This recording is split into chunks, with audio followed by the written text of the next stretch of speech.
Bagarreuse bagarreur, bienvenue à la bagarre. Ce soir, nous sommes avec Anthony Lamas Dizzy qui nous reçoit chez lui dans son canapé. Comment ça va, Anthony?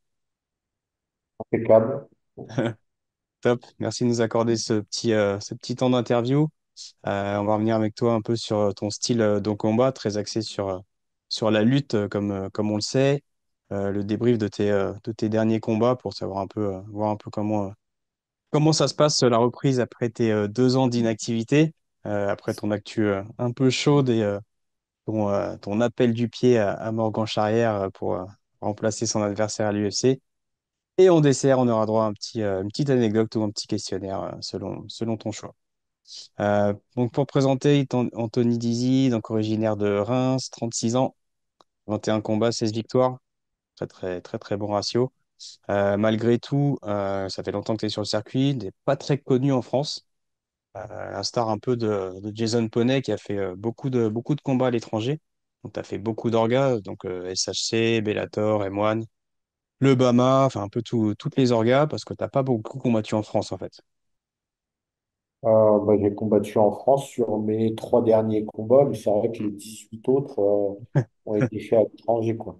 Ouais, Donc, ouais, donc c'est ça. tu as plutôt combattu en terrain hostile, on va dire. Dans la... Ouais, c'est ça. Du coup, c'est vrai que quand s'est présenté à moi la première opportunité de combattre en France, il y avait comme un petit sentiment un petit peu nouveau et presque, comment dire, je vais pas dire angoissant, parce que c'est pas non plus dans ma Ouais, philosophie que de me prendre pour la tête et d'angoisser ouais, ou quoi. Mais finalement, j'arrivais toujours en tant qu'outsider dans un terrain hostile. Et ouais, du coup, ça devenait une habitude. Et là, on ouais. changeait mes habitudes, le fait de combattre en France. Donc, bon, finalement, tout s'est très bien passé. Et puis, on a repris cette habitude parce qu'on est en fois maintenant consécutive. Hmm. En bon rémois, tu es amateur de champagne, tu en as même fait ton métier. Mais pourquoi le surnom La Masse alors? Bon, amateur de champagne, pas spécialement, mais en tout cas, ouais, j'en ai fait mon métier. La France, à la base, c'est parti d'une blague d'un de mes potes qui m'a ramené dans le MMA. Donc maintenant, il y a de ça plus de 10 ans. Et comme j'étais issu de la lutte, j'étais vraiment planté sur mes appuis, D'accord. très lourd sur mes coups. Et quand je frappais, il me disait, on dirait une masse, mais alors c'était plus dans le sens de la moquerie qu'autre chose, quoi. Donc, moi, c'est resté. Et puis voilà. Ok, top. Est-ce qu'on a oublié quelque chose sur ta présentation? Non, rien de particulier, hein, comme tu as tout dit, hein, ouais, 18-5, un peu toutes les orgas dans Mm, différents pays, PFL, M1, Bellator, Cage Warrior, Bamba, SHC, et puis un peu partout sur le territoire, États-Unis, Russie, Kazakhstan, Finlande. mm. Enfin, on a voyagé et c'était aussi ça, le petit côté sympa Oui, d'avoir la légalisation du MMA parce que finalement, pour combattre, on était obligé de s'exporter. mm, Et du coup, tous les combattants pro, quasiment, sauf ceux qui combattaient en pancrace, s'exportaient. oui. Et puis, il y avait un petit côté sympa, on voyait du pays, même si on n'avait pas forcément trop le temps ni la tête à De faire visiter. du shopping et Ouais. visiter. Et on essayait de lier l'utile à l'agréable et c'était cool. Du coup, qu'est-ce que tu penses effectivement pas de la légalisation, mais du circuit amateur qui est mis en place par la fédération là, qui permet bah, aux jeunes de commencer très tôt sur le circuit amateur et après d'arriver en pro avec un certain nombre de combats et un certain bagage déjà. Toi, ce que tu n'as pas eu Bah, en commençant, j'imagine. ouais, déjà, tu dis la fédération, finalement, je dirais même les fédérations parce que Fédération, ouais. Mm, il y a plusieurs fédérations qui permettent du coup aux jeunes et aux amateurs de pouvoir faire leurs armes. Et ça, franchement, c'est top. C'est vrai que quand tu arrives en professionnel et puis tu as déjà tapé 10 15 combats amateurs, c'est vraiment un gros plus. mm, Et ça, j'aurais aimé l'avoir par le passé. Bon, après, ce qui est fait est fait. Et puis c'est tout. On a vécu d'autres expériences. C'était mm. un peu plus dans l'aventure, pas forcément toujours très maîtrisé du début à la fin. Moi, je me souviens, une première fois où je suis allé faire un combat pro, Bon, on ne savait pas faire le bandage, du coup, j'y suis allé à main Ouais. nue. Donc, aujourd'hui, c'est impensable. C'est clair.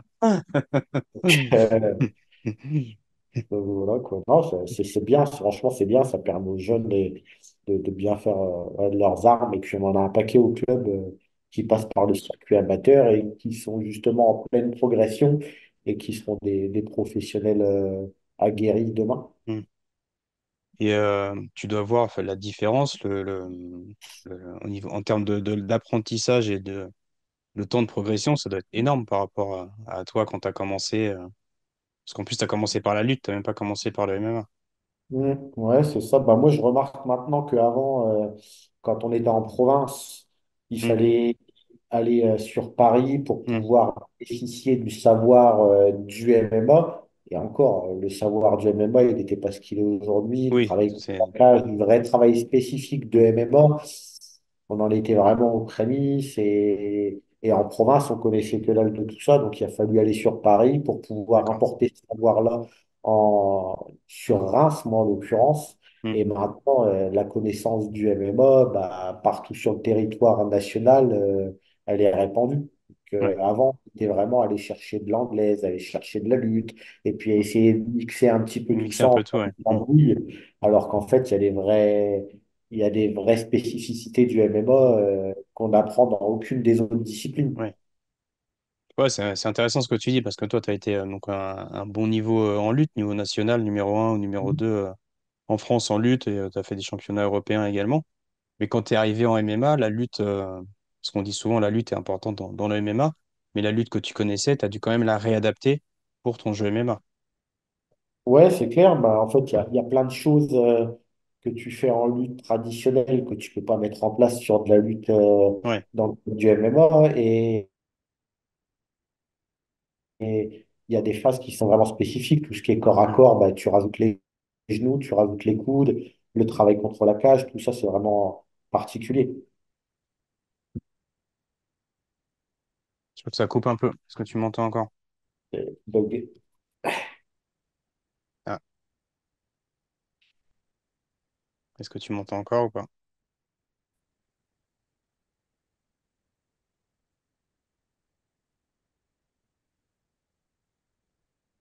Allô, allô?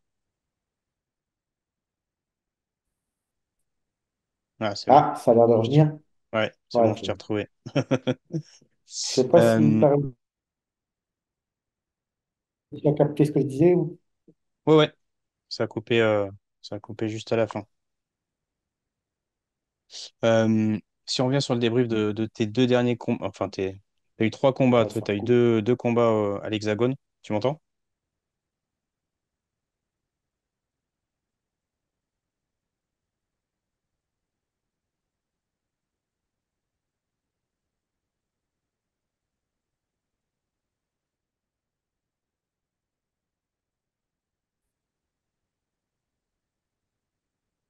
Ah, je t'ai retrouvé là. Ouais, j'espère. C'est bizarre, ça buguait pas la dernière fois. Ouais, c'est encore saccadé là. Moi, je suis au Ah ouais? taquet du. Non, mais ça date de mon côté, je pense. Ça date de mon côté, mais là, je peux pas faire plus en termes de captation. Toujours saccadé ou tu veux qu'on continue?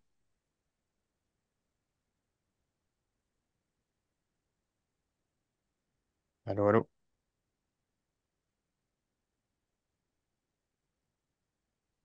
Tu m'entends ou pas?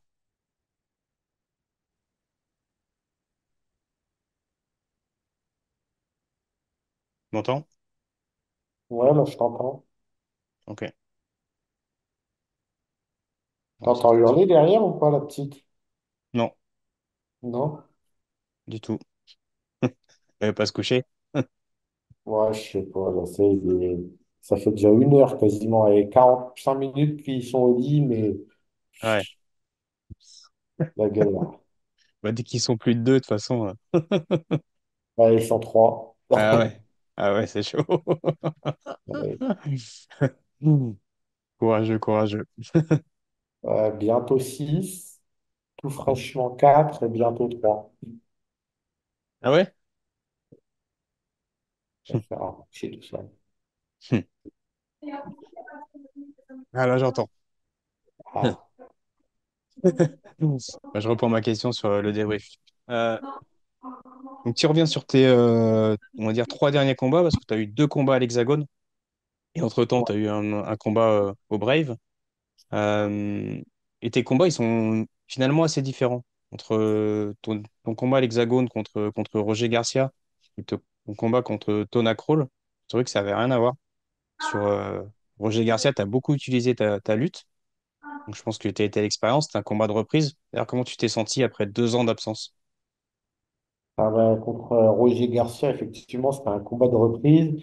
C'était à 70 kilos parce que j'ai décidé de revenir, parce que Hexagone, il venait dans ma ville. Mm, Voilà, donc forcément, c'était une sorte de motivation supplémentaire. mm, Mais bon, pour autant, je voulais le faire à 70 kilos parce que je n'étais pas prêt à faire les sacrifices que j'avais fait par le ouais, passé. mm, Bah, je me suis rendu compte assez rapidement dans le combat que 70 kilos, mm, il y avait de la patate en face, ouais, que le mec il était planté sur ses cuisses, que c'était compliqué au corps à corps pour le déplacer, tout ça. Donc, tout de suite, à l'issue du combat, quand j'ai pris le micro, je dis, bon, on me reverra, mais plus à 70 parce que même si j'ai gagné et que ça s'est bien fini, etc., ouais. je me suis rendu compte que, voilà, Mais sur contre, un adversaire un peu plus solide, ça aurait été très compliqué. contre Tona Kroll, c'était aussi un catchweight, c'était pas à 66? Si Si? on est à 66 contre Thomas Kroll, Ok. Mm, puis bon, bah alors là, après, c'est vrai que c'est un combat que j'ai mené quasiment que debout. ouais. La stratégie à la base, elle était un peu dans ce sens-là. La stratégie, c'était Mm, plutôt on, on est confiant debout, on va voir ce qui se passe debout. Si c'est compliqué ou si on a une opportunité d'aller chercher de la lutte sans se mettre en danger, mm, on va le faire.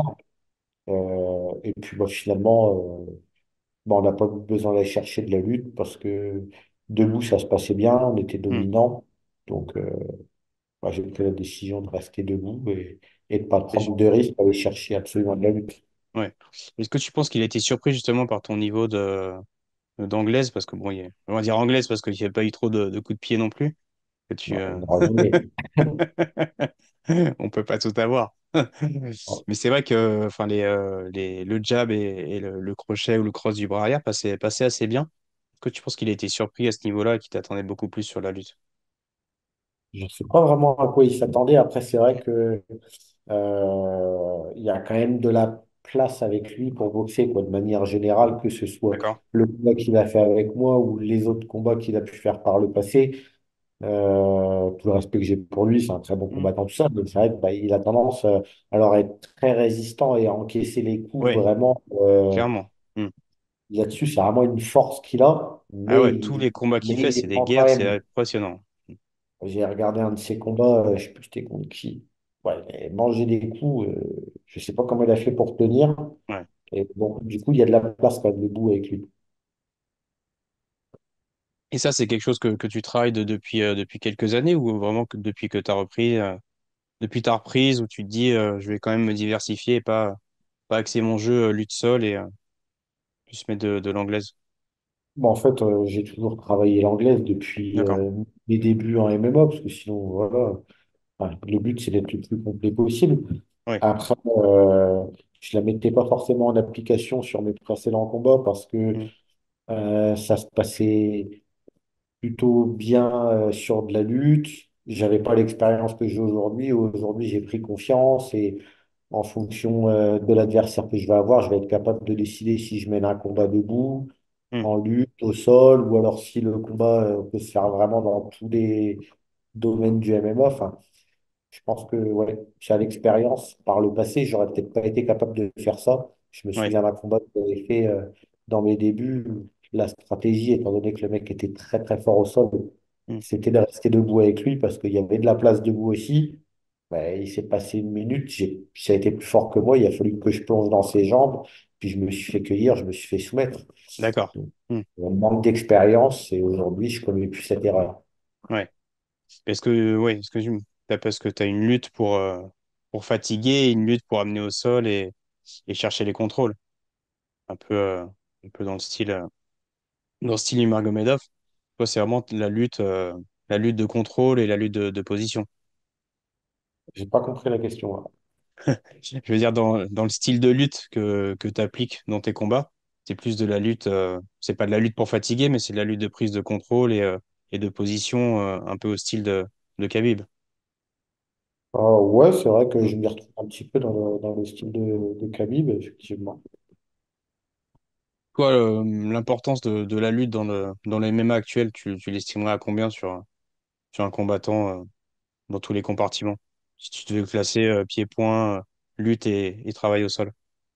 Bah, des fois, il y en a qui me disent Ah, c'est quoi pour toi le sport numéro un dans le MMA?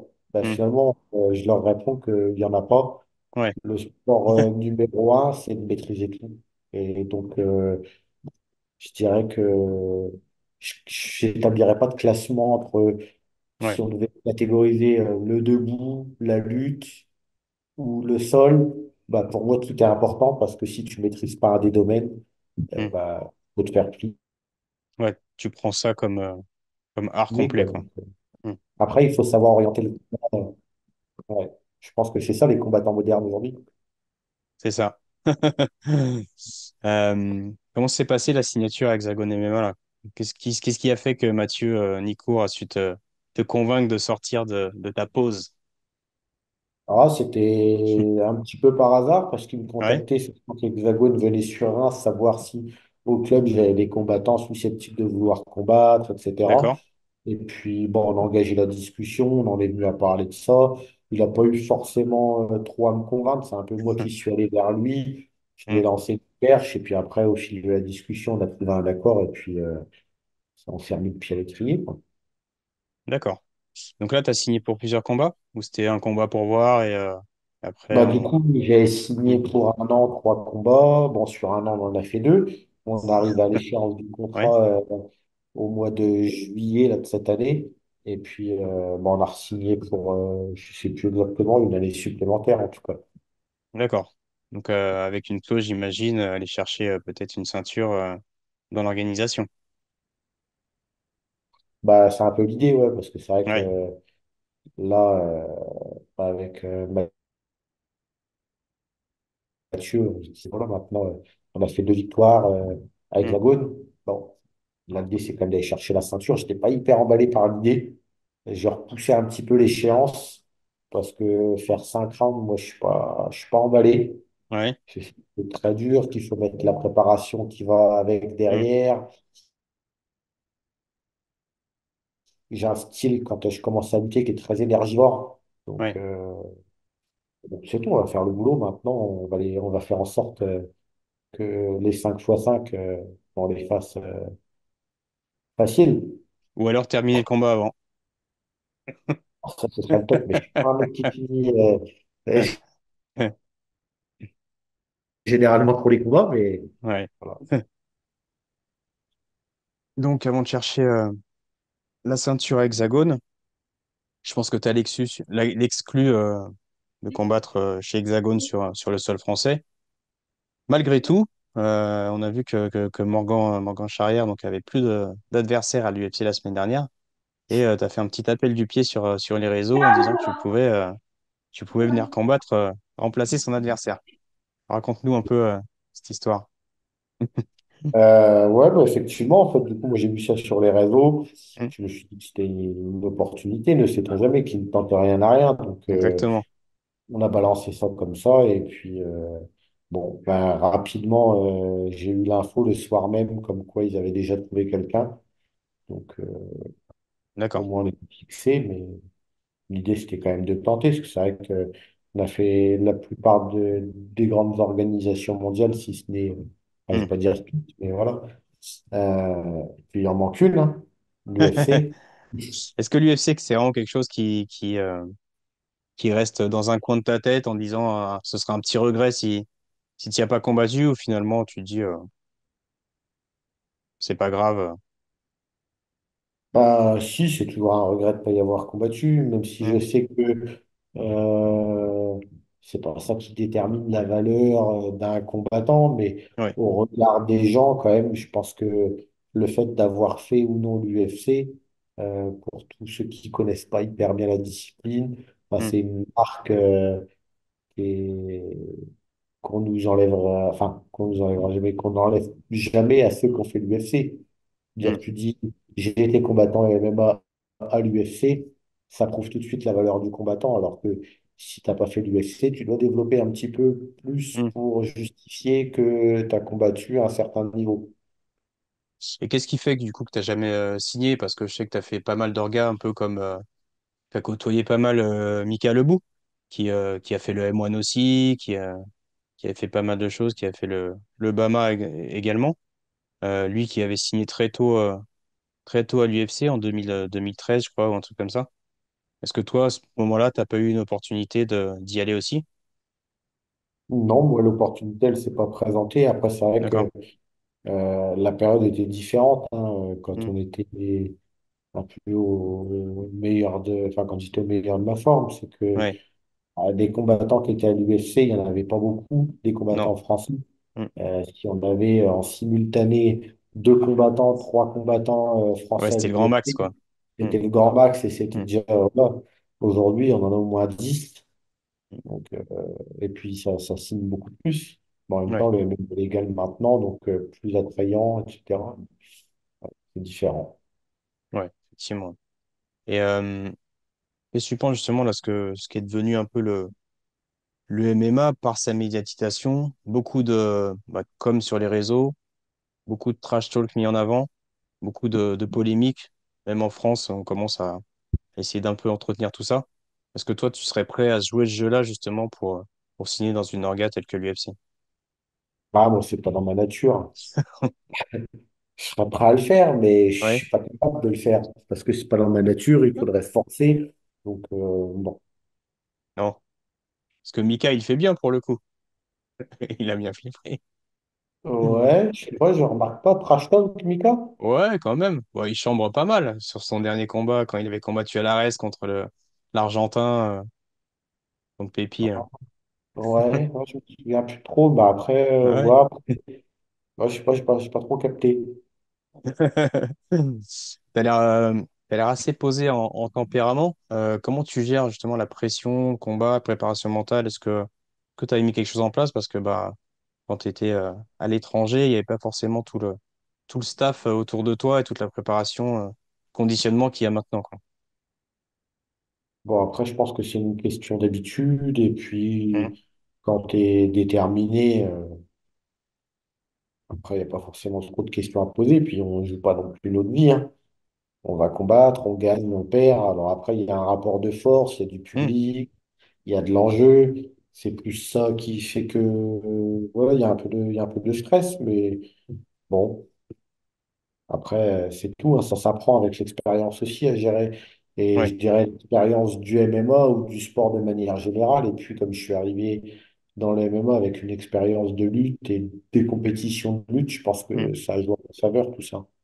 D'accord, ouais, t'étais déjà forgé un mental avec les compètes de lutte.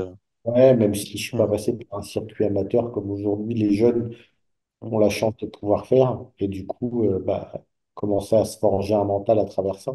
Ouais. Et à choisir, si tu devais reprendre quelque chose dans ta carrière et que tu avais un choix à faire comme Saladin Parnasse entre une carrière ou l'argent, la notoriété à l'UFC ou l'argent au KSW, qu'est-ce que tu aurais pris? Moi, bah, ça dépend de combien. C'est C'est sûr. ça. On a entendu des sommes autour de 500 000 euros. Ah, bah, j'hésite même pas. Je prends l'oseille.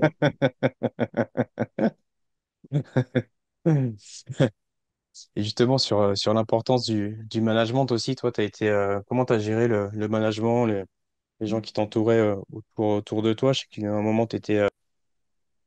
Euh, Bah, quand j'ai commencé, j'étais au Factory, donc c'était Fernand Lopez qui s'occupait de tout ça.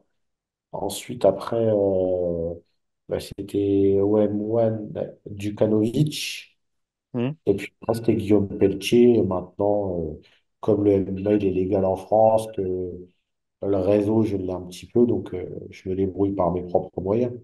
D'accord. Tu penses qu'aujourd'hui, un manager, c'est pas obligatoire pour un combattant? Pour un combattant qui n'a pas forcément d'expérience, Hmm. je dirais que si, c'est quand même important parce que je sais que quand tu es jeune, tu es un peu tiraillé entre tu sais même pas toi-même forcément ce que tu veux. Ouais. Donc, comment tu arriveras à l'exprimer correctement? Et Hmm. puis, quand ça commence à négocier, forcément, il y a un peu dans la négo, il y a toujours un peu d'intimidation, tout Ouais. ça. Hmm. Donc, je pense qu'il faut avoir un peu d'expérience pour être capable de le faire. Et voilà. Hmm. Après, avoir un manager, il faut avoir un manager qui soit bienveillant aussi. Ouais. Tu lui fasses confiance et ouais, c'est ça, ouais, qu'il ait aussi confiance en toi, qu'il croit en toi et qu'il fasse passer l'humain avant le business, quoi. Ouais, ouais, bah oui. Hmm. Bon, après, avant d'arriver au côté business, c'est vraiment qu'on est dans l'élite, quoi. Ouais, ouais. Hmm. Ouais, bon, il y a beaucoup de polémiques en ce moment sur les constructions de carrière et des choses comme ça. Et je pense que les managers, ils ont un rôle important là-dessus. Mhm. Sur, sur l'UFC, on va dire en règle générale, est-ce que tu es quelqu'un qui regarde les gros combats, qui regarde un peu le MMA ou sorti du MMA, pas du tout On bat les steaks. non? Je prends pas trop Montréal. La semaine, je dis, ah, pas regardé. Je dis, rien regardé du tout. La dernière fois que j'ai regardé un combat à l'UFC, D'accord. non, je regarde pas du tout. Les seuls combats que je regarde, ça va être parce qu'il y a un intérêt dans le sens où moi, je vais affronter un mec, ou Hmm, alors un gars, un de mes potes va affronter un gars, donc je vais checker un petit d'accord. peu. Hmm. Mais pour le plaisir, j'y prends pas de plaisir. Est-ce que tu as une date là pour tes prochains combats à Hexagone?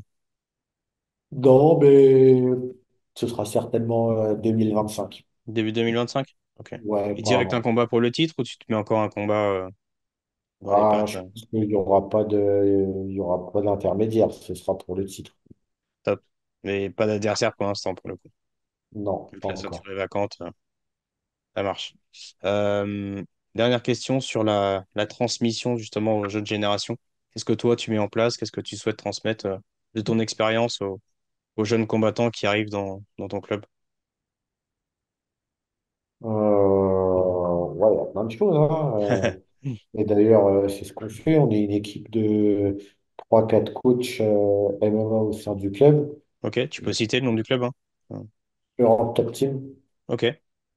t-shirt. Euh, Et puis, non, après, il y a une bonne dynamique. On sent que les jeunes, ils sont plus motivés qu'ils ne l'étaient auparavant. Et je D'accord. pense que c'est aussi parce qu'ils se rendent compte que derrière le travail, les sacrifices qu'ils font, euh, ben, comment dire, il y a un peu la carotte. Hmm. Ils voient que même sur des combats amateurs, il y a de la médiatisation, Ah oui. Hmm. et puis qu'il y a un aboutissement à tout ça, ce qu'il n'y avait peut-être pas forcément par le passé. D'accord. Donc tu arrives à avoir des jeunes assez motivés. Ouais, c'est ça, les mecs qui s'entraînent Yes. 4, 5, 6 fois par semaine sur de l'amateur. Donc, bah, Ouais, ça quand les mecs commence à être ils sont réguliers comme ça, tu peux commencer à faire des choses sérieuses. ouais, ouais. Avoir un assez bon niveau pour combattre au niveau sérieux. Top. Bah, merci Anthony. En tout cas, merci pour ton temps. On a eu pas mal de péripéties pour faire cette interview. On se revoit quand tu combats pour la ceinture. Ok, Soit on vas-y. se revoit avant, ou soit tu nous débriefes ça. Ce sera avec plaisir. Ok, super, merci. Merci à toi. À très bientôt. Anthony, donc on passe au dessert. Un questionnaire rapide, bagarre, pas bagarre, ou alors une petite anecdote de ton choix sur une de tes péripéties qui te serait arrivée durant ta carrière de combattant. On t'écoute. Euh, Moi, bon, allez, vas-y, on va passer sur une petite anecdote.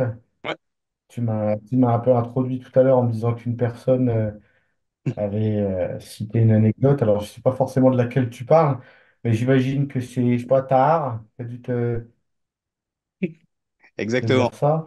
Ouais. Euh, ouais. Euh, Bah, des anecdotes de combattre avec une grosse blessure, parce que c'est un petit peu le sujet. Mm, Ça m'est arrivé deux fois. La première fois au M1 en Russie, où bah, c'est vrai que dès les premières secondes du combat, 30 secondes, bah, j'ai pris un coup mm. et j'avais une diplopie, donc une vision double pendant tout le reste du combat. Et là, c'était compliqué. Donc derrière, j'ai pris genou D'accord. au visage. Quand tu vois pas, c'est dur comme ça. Quand Ouais. tu vois flou, très Mm, flou, mm. c'est ce qui s'est produit. En fait, bah, j'avais une fracture du plancher de l'orbite. Donc on a continué D'accord. le combat. Ça s'est produit les 30 premières secondes du combat, puis on a la fin du temps réglementaire. Et puis à la fin, bah, j'ai gagné. Donc bah, Wow. voilà, c'était cool. Mais ça saignait pas? Euh, Rien du tout? Non, non, non. Bah, du coup, je me suis fait D'accord. opérer derrière. Ils m'ont mis une plaque en titane pour Ouais. désincarcérer l'œil qui était tombé dans la fracture. Et Wow. puis bon, c'était un peu compliqué, mais Et en termes de ça s'est douleur, fait. c'est comment ce que tu ressens? Parce qu'au-delà de la vision trouble, je pense que chaque coup que tu reprends dessus, ça doit être terrible. Bah, je pense que quand tu es en combat, tu Ouais. ressens pas forcément trop la douleur de la même Mm. façon. Donc en fait, j'ai rien ressenti. Tout ce que j'ai ressenti, c'est que je voyais flou et puis que c'était compliqué de combattre dans ces conditions. Mais bon, après, bah, fallait faire avec les moyens du bord. Donc c'est ce qu'on a fait. Et bon, on est allé au bout, on a gagné, c'était cool. Et Et la en plus, seconde après, fois, c'était le. tu tu t'es Ouais. fait opérer en rentrant en France seulement, en plus. Ouais, je me suis fait opérer en rentrant en France. Ah, j'avais le Ah ouais. tournis. Oh là là. Donc, il fallait que je filme un œil, l'un ou l'autre, parce que du coup, il y avait un décalage de vision, donc c'était compliqué. Puis bah, derrière, comme je voyais que dalle, je me suis jeté dans les jambes, j'ai pris un genou, je me suis fait ouvrir 10 fils à l'intérieur de la bouche, 6 fils là, 6 fils là. Ah ouais. Ouais, c'était compliqué. Mais bon, c'est passé. Et puis du coup, finalement, ça a été un combat bah, que j'ai vraiment aimé parce qu'on est Ah ouais? vraiment allé dans l'air 30 Mm. et c'est un combat ouais, que j'ai aimé mener vraiment. Parce que c'était vraiment dans la difficulté et c'était cool. Même si c'est un peu bizarre de dire ça. C'est Voilà. exactement les motards. Ok. Bah, non, du coup, Hector, bah, il était là aussi. Il était là dans les deux fois quand ça m'est arrivé. Mm. Et la dernière fois, on était ensemble. Enfin, l'avant-dernière fois, on était ensemble. C'était au Brave. Euh, et puis là, deuxième round. Donc, je commençais à être rincé, là, comme je disais, parce qu'on a accepté le combat une semaine avant. Mm. Premier round se passe bien. J'étais pas loin de le finir dans son dos. Il était au sol. Deuxième round devient un peu plus compliqué. Il se passe bien jusqu'à la moitié du deuxième round. L'autre moitié commence à vraiment. Où là, c'est lui qui commence à prendre l'ascendant parce que j'ai le cardio qui commence à lâcher complètement. Et là, je me retrouve pris dans une soumission où il me saisit mon bras droit.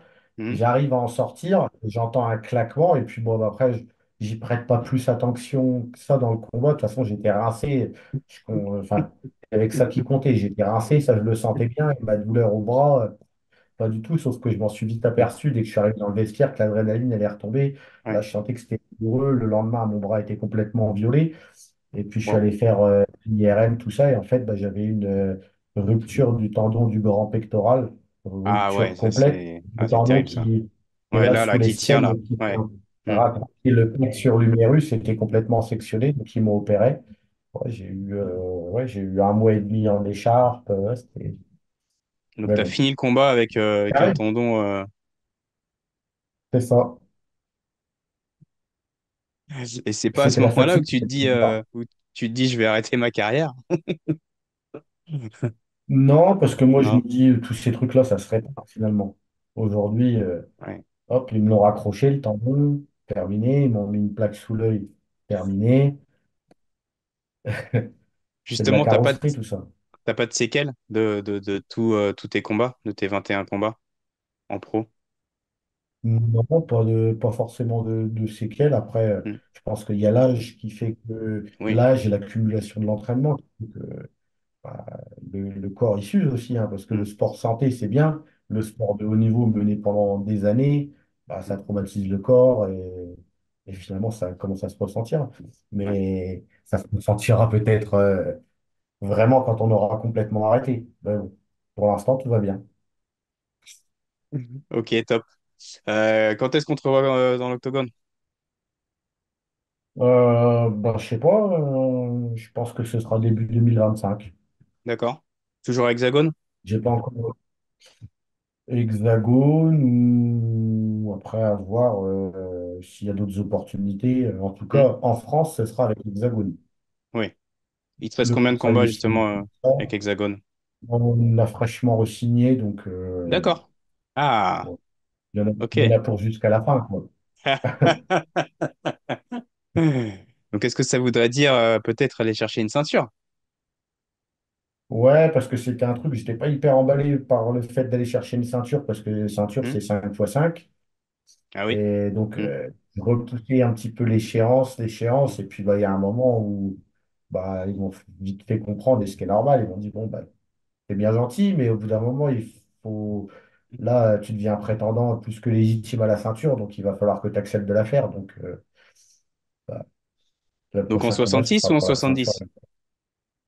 66. Ah, donc contre... Qu'est-ce qui a la ceinture en 66? C'était pas... Personne? Ah, elle est vacante? Ok. Hmm. 50, ouais, parce que celui qui avait Hmm. la ceinture, je ne sais plus son nom, c'était un Anglais qui était franchement très bon d'ailleurs. Ouais, Lewis Et Scott. Hmm. je sais plus comment c'était ça. Il est parti au PFL. D'accord. Ok. Ouais. Donc Donc ce elle est serait contre qui vacante. le combat pour la ceinture du coup alors? Bon, là, on n'y est pas du tout, hein.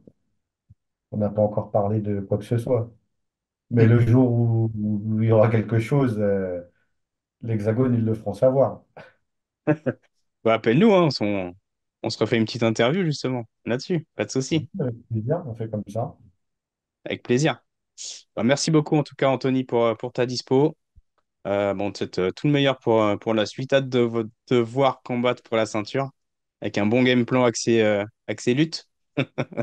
Peut-être Ah, ou vas-y, pas. ce serait bien de revenir un peu sur ses bases. Bah ouais, exactement.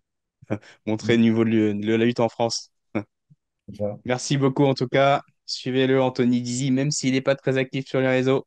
Il s'y met petit à petit. Merci beaucoup Mm. pour ton temps et à très bientôt à la bagarre. Super, bah, je te remercie. Et puis Merci à bah, toi. à bientôt. À Un bientôt. plaisir.